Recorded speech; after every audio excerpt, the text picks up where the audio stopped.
Greetings to you, ladies and gentlemen, boys and girls. Welcome to the inaugural Brian Dainsberg podcast, Christian Living in a Complicated World. I'm your host, Brian Dainsberg, lead pastor of Alliance Bible Church, located in beautiful Southeast Wisconsin. Now, before we get into today's topic, I want to set up this podcast. Let's say a couple of things about it. First of all, this podcast is for the benefit of the people of my church, Alliance Bible Church. Now, I know people who don't attend this church will listen to it, and that's great, wonderful, welcome. I hope you find it helpful. But when I do these podcasts, when I prep these podcasts, the people I'm thinking about are the people in my church. And secondly, I'm doing this because living the Christian life is complicated, and I think it's getting more complicated. And so I'm going to offer what I can to help you. The podcast is going to have a pretty specific angle, Christian living in a complicated world. It's a pretty specific edge to it, a pretty specific angle to it. In 1 Peter, we're told that Christians are exiles, foreigners, strangers, pilgrims in this world. What we believe and how we behave is strange to the world we inhabit. And sometimes Christians face the threat of deception and opposition because of what we believe and how we behave. And my prayer and my hope is to help, to encourage, to discern, to offer wisdom as we find our way through the times. Now, in today's episode, we're diving into the deep end of the pool as we think about critical theory. Critical theory. Now, I know if you attended my seminar that I held here at the church, Understanding the Times, don't push the stop button yet. When I did that, I would say that the material was maybe 3/4 baked at best. There's a lot that I've been able to process since then that is new and is in here, so I think you'll find it helpful. Most of you have heard of critical race theory. It's received quite a bit of attention in the news over the recent months. But critical race theory is just one of many applications under a very large umbrella called critical theory. And critical theory is not new. It's one of the things that's important to note. It's not a new idea. It's old. There's nothing new under the sun, right? Like most ideas, this particular one has a genealogy. The most well-known proponents of critical theory today are names like Robin DiAngelo and Ibram X. Kendi, but critical theory has a lengthy history that goes years back, predating DiAngelo and Kendi. You've got names like Richard Delgado and Gene Stefanchik. Predating them, you've got names like Derek Bell and Kimberly Crenshaw. Predating them, you've got the French theorists of the 1960s with Michel Foucault and Jean-François Lyotard and Jacques Derrida. Predating them, you got the Frankfurt School with Max Horkheimer, Herbert Marcuse, Theodor Adorno, and before them, Antonio Gramsci, who's considered by many to be the patriarch of critical theory. And before him, Karl Marx, and before him, Georg Wilhelm Friedrich Hegel. Delgado and Stefanchik, in their book, refer to the progression of the dialectic. The use of the word dialectic is intentional. Dialectic is kind of a quirky word, but it's the operating system of critical theory. Hegel's phenomenology of the spirit is a good place to start in understanding the dialectical approach, but Marx is the one who came up with the dialectical materialism. So we'll start very briefly with Karl Marx. Marx was born in the Prussian town of Trier on May 5th, 1818. He was the eldest child of Heinrich and Henriette Marx, a Jewish couple who had converted to a liberal form of Lutheranism. The family was only nominally Christian until sometime during his childhood, Marx became an atheist and remained so for the rest of his life. Marx became enamored with economic theory, and two factors really solidified Marx's interest in this field of study. The first was his association with the early communist movement in Paris, out of which grew a lifelong partnership with Friedrich Engels. The second was the fact that in the initial phases of industrial capitalism, not only were working conditions frequently dangerous and unhealthy, but work arrangements were often cruel and exploitative. And this led the atheist Marx to view the fundamental human problem through two lenses: oppression and alienation. He believed exploitation was inherent in capitalism and ultimately needed to be replaced by communism. But in order for this to happen, there needed to be an overthrow of the bourgeoisie, the ruling class, as Marx referred to them. Marx's preferred economic system would be one in which all land and industry, labor, and wealth would be held in common and freely shared. Nothing would be privately owned. Marx said it this way, quote, "The theory of the communists may be summed up in the single sentence, abolition of private property," end quote. And Marx believed that the abolition of private property would bring about another of communism's stated goals, the eradication of the family.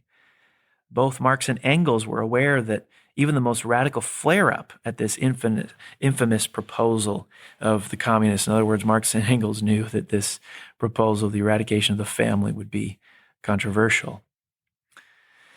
Now, even those with only a remedial understanding of Marx know his legacy is appalling. Everywhere his ideas have been implemented, be it Russia, China, Cambodia, Cuba, Burma, the Congo, Zimbabwe, East Germany, North Korea, Venezuela, the results have been catastrophic. With a body count of, 100 million, the Marxist experiment has led to more deaths than any other ideology our world has ever known. Now, he himself, Marx, is not responsible for things like Stalin's Gulag or Mao's Cultural Revolution or Pol Pot's killing fields, but his ideas are responsible. And the reason I say that is his ideas are permeated in the speeches and writings of these leaders. Now, what's interesting about Marx is, this was the impression I was left with, that he seems to have been driven less by a love for the working class, the proletariat, and driven more by a hatred of the ruling class, the bourgeoisie.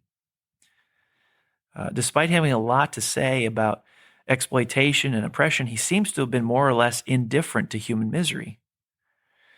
According to the Polish philosopher Leszek Kolakowski, who himself is a former Marxist, evil and suffering in Marx's eyes had no meaning except as instruments of liberation. They're purely social facts, not an essential mark of the human condition. Even though his overall legacy is appalling, he did get some things right. His condemnation of the evils of child labor and the scandals of abuse are admirable, and it's noteworthy. The problem was his inability to sort through what was wrong and, more precisely, why, and then what the solution should be.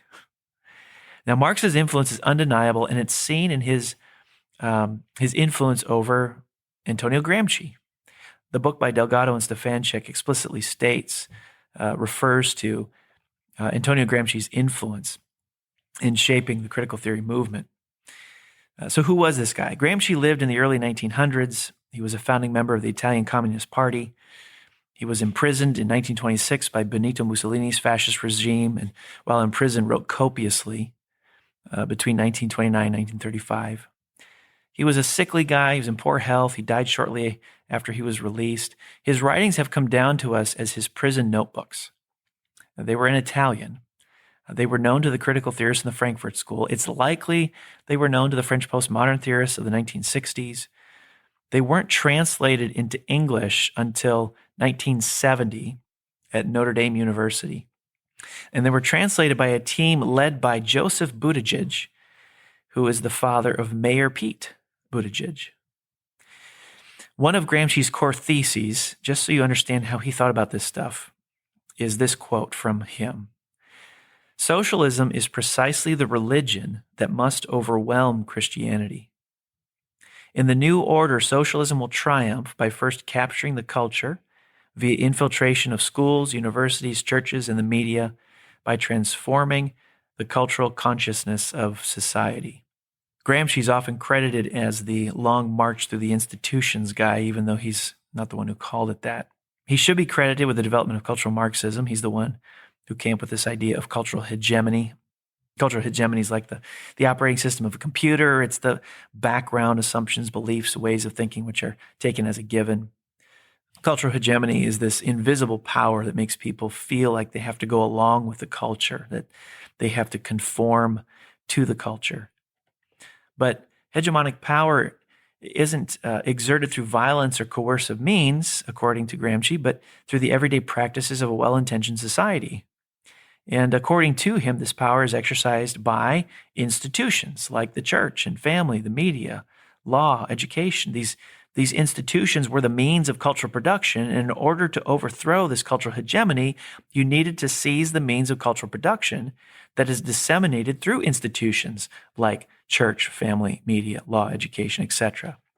But you don't seize it through violence. You seize it by co-opting the way these institutions see the world, through re-education, through transforming the consciousness of society. Gramsci calls this process becoming state. So Gramsci turned Marx on his head. Marx contended that culture flows downstream from economics. Therefore, in order to change the culture, you need to seize the means of economic production. Gramsci became convinced the opposite was true, that economics flows downstream from culture. Therefore, you needed to seize the means of cultural production. So according to Gramsci, you subvert society by changing its culture. And to change the culture, you infiltrate the institutions of family, church, law, media, education, etc.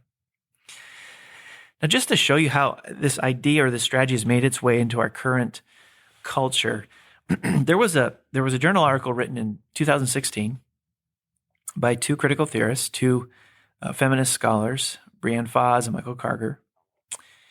And the title of the paper is Women's Studies as a Virus: Institutional Feminism, Effect, and the Projection of Danger. And in it, they almost unbelievably characterize viruses like HIV, Ebola, and SARS as an ideal metaphor for what their ideology hopes to accomplish and how it should do it. This is a very interesting way of trying to image what critical theory, what the goal is. A virus looks for a vulnerable receptor within a cell. It attaches to that cell and then infuses its own DNA or RNA into the human cell, which then replicates the virus for the virus. The authors essentially argue that this is the goal of critical theory: to look for vulnerabilities within institutions, to attach to those institutions, and then to use the institution itself to replicate critical theory throughout it. This is really what is known as a totalizing ideology. The goal of critical theory is to make every institution serve critical theory, to get every institution to see reality through the lens of critical theory. Or to use street jargon, the goal is to wokeify everything: the schools, media, churches, families, your PhD dissertation, your grocery store, your kids' Little League. That's just how the system of thought works.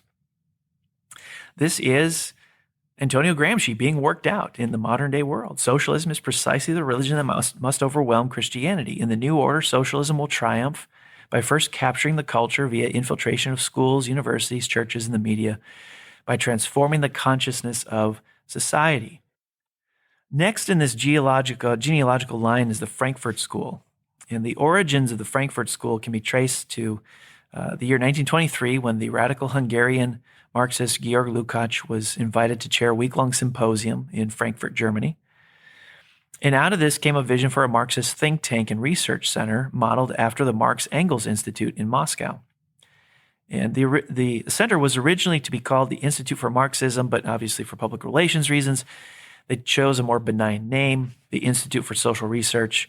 Because of its location, it became known as the Frankfurt School. Even though Lukács chaired this meeting, it was Max Horkheimer who became the director, which is when neo-Marxism was launched in earnest. Like Gramsci and Lukács before him, Horkheimer was convinced that the major obstacle to the spread of Marxism was traditional Western culture with its Judeo-Christian heritage. So this line of thinking perpetuated Gramsci's trajectory. One of the Frankfurt School's thought leaders was a man by the name of Herbert Marcuse. One of his works is called Repressive Tolerance. This is really where Marcuse began tinkering with the destabilization of language and definition. Marcuse's goal was to, quote, break the established universe of meaning. He wanted to break the established universe of meaning, tinkering with language. And we see that playing out today within critical theory circles. By destabilizing language, it expands definitions or makes definitions ambiguous, and by doing so, it enlarges the number of people who believe they're victims of injustice, and therefore it increases the number of of groups of people who believe they've been victimized, which is a prerequisite to revolution. This is what Marx wanted. This is what he was after. He was trying to convince as many people as possible that they're victims of an unjust system and then rally them for revolution. Now, all of this through the Frankfurt School continues and is perpetuated in the 1960s with the French postmodern theorists. Michel Foucault, who was a member of the French Communist Party, is a key thought leader that modern-day critical theorists look to. He was a French postmodern theorist. The best way to think about French postmodernism is to break it down into two ideas: the postmodern knowledge principle and the postmodern political principle. The postmodern knowledge principle is basically this idea that there's a radical skepticism as to whether objective knowledge or truth is obtainable. And there's a commitment to cultural constructivism. So French postmodernists would say truth claims are constructs of culture. There's no such thing as objective truth. We would say there is such a thing as objective truth, and we could discover what that is. The French postmodern theorists rejected that roundly. They also rejected the correspondence theory of truth. The correspondence theory of truth says that there are objective truths and that they can be established as true by their correspondence with how things are in the world. It's kind of the bedrock of Enlightenment thinking, but postmodernism really rejected this idea. Now, Foucault advanced this idea to the next level when he began writing on the relationship between language and the production of knowledge and power. If objective knowledge that corresponds with reality is unobtainable and all truth is constructed by culture, then how cultures come to regard certain things as true becomes an interesting thing to explore. And Foucault contends that, this is postmodern thinking, that which is known is only known within the cultural paradigm that produced the knowledge and is therefore representative of its systems of power. This bled into the second principle, the postmodern political principle. It's this belief that society is formed of systems of power and hierarchies which decide what can be known and how. So here we've got power and knowledge seen as inextricably entwined. Power then decides not only what is factually correct, but also what is morally good. So Foucault began to realize that if you can control the language, you can control the knowledge. And he who controls the knowledge controls the power. Now, remember, these are ideas that are percolating in the 1960s with French theorists, but you can see its relationship to modern-day critical theory. Controlling speech, controlling the language is necessary for shaping knowledge, thus establishing power. This is why critical theorists have been strategic to infiltrate schools and universities, and this is exactly Gramsci's playbook. He believed that every other means of cultural production is downstream from education. So he was attempting to seize the means of cultural production, and he would have started with education. So the big takeaway from the French postmodern theorists of the 1960s is their approach to language, knowledge, and power. Since objective truth is unknowable and unobtainable, which includes knowledge of God and His Word, how does a culture come to know certain things? The answer is by controlling the language. If you control the language, you control the power. Now, this is just some of the rich history that stands behind critical theory and the modern-day critical social justice ideology. What I want to do is just close with three very quick observations from this history. Again, there's a lot more that could be said, but I'm going to bring this to an end. First of all, in tracing this history, you can see there's an obsession with power. There's an obsession with power. From Marx to Gramsci to the Frankfurt School to the French postmodern theorists, there's an obsession with power. We'll look next time at the doctrine of critical theory, but this makes sense logically because critical theory sees all of reality through the lens of power. If that's the case, then I guess we shouldn't be surprised if power is the goal. Now, as Christians, we need to remember a couple of things in response to this. First, we're not called to grasp for power. You are not called to grasp for power. Jesus did not come to be served, but to serve and give. We serve and give as Christians. Second, grasping for power is a fruitless endeavor because this is God's world and human history is God's story. Human power is an illusion of sorts. All the power belongs to God. Proverbs 21:1, the king's heart is a stream of water in the hand of the Lord. He turns it wherever he will. Second observation from this history is the obsession with institutional takeover. From Marx on, there has been a laser-guided focus on gaining control over institutions, education, media, law, the family, church. If all of reality is viewed through the lens of power and thus power is the goal, this isn't surprising either. As Christians, our response to this is simple. The church is the body of Christ. The church doesn't belong to any other institution, organization, or entity. She belongs to Jesus. The church is the bride of Christ, and as such, our sole focus is to remain faithful to our husband, Jesus. The only words that matter are the words that Jesus says matter. The only messages that matter are the messages Jesus says matter. The only priorities that matter are those that Jesus says matter. And the third observation is the prevalence of atheism.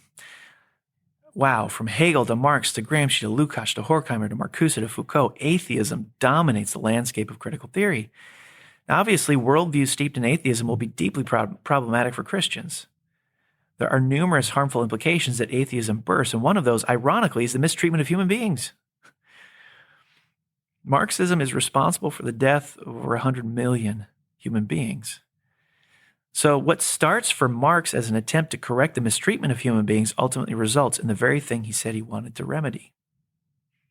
Now, all of this history is important because much of modern-day social justice ideology has been influenced by, and in many cases is a descendant of it, though I don't know how many people are aware of it. I don't know how many people are aware of it. It's important to know the history. Now, next time, I'm going to unpack the doctrine of critical theory and offer a biblical critique of this ideology. I want to thank you for tuning in to the inaugural Brian Dainsberg podcast. I'll leave you with this from 1 Peter. All people are like grass, and all their glory is like the flowers of the field. The grass withers and the flowers fall, but the word of the Lord endures forever.